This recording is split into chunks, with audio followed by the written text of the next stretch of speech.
Hi, my name is Bill Inman, and I am a co-founder at Employing, where we provide contingent labor cost innovation. And I think one of the reasons, or one of the things, the primary thoughts to understand about contingent labor is where it came from and why it's big. And there are many reasons. And so you're looking at here in this video, some reasons for contingent workforce growth.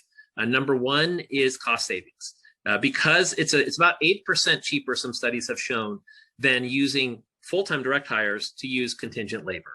And there are many reasons for that, and some don't actually get noticed. One is CFOs like contingent labor because it lowers their unemployment costs, because the unemployment is essentially outsourced to a third party, i.e. a staffing company. That means that if your company has $100 million or more in payroll and your state unemployment rate goes up 1 or 2%, that's going to be a huge hundreds of thousands of dollars, even millions of dollars of savings to the bottom line by keeping contingent labor at an arm's length from that perspective. Number two, workers' compensation costs. For those of you that use contingent labor for light industrial or even heavy industrial, the big strategy here of the human resources department, chief HRO, COO, CFO, CEO, is to keep the contingent workforce injuries at arm's length from the direct hire full-time injury. Why?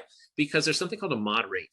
The mod rate is the multiplier on work comp costs that is achieved or not achieved, because if it goes in the wrong direction, when there's more injuries. So if the OSHA log fills up, the mod rate might go from a factor of 1 to 2. What does that mean?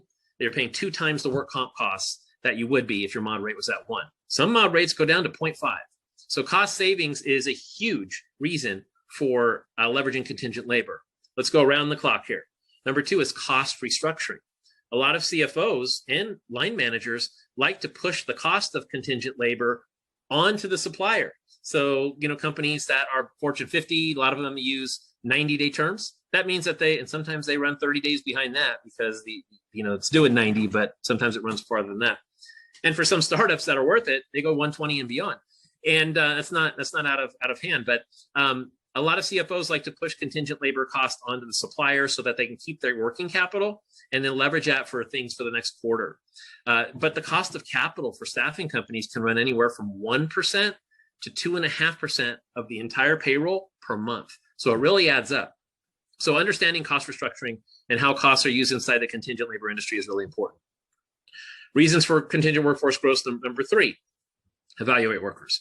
A lot of companies want to bring in contingent workers so that they can try before they buy and see if somebody works in their culture and in the roles and so forth. And it's a great way to test skills for individuals with worker evaluation.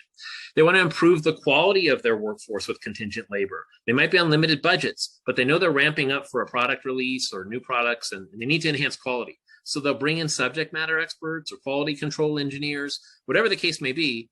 And in retail, this would be your holiday season, for example. They need to improve quality. They can't just go with the same amount of workers for the same period of time in the holiday season because quality will suffer. So improving quality is a key reason for contingent labor growth.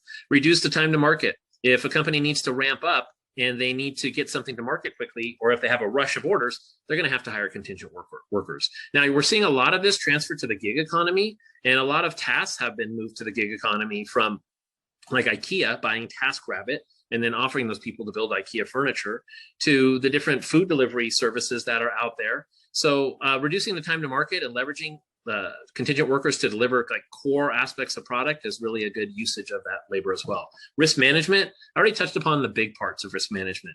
Number one, it's workers' compensation.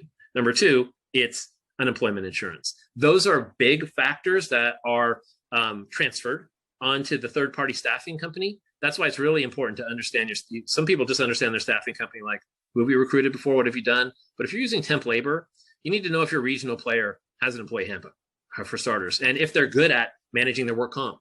And probably importantly, if they're managing their work comp. And more importantly, if they're coding the workers' compensation code right. So a lot of transfer of risk management happens through and there's co-employment there inside contingent labor.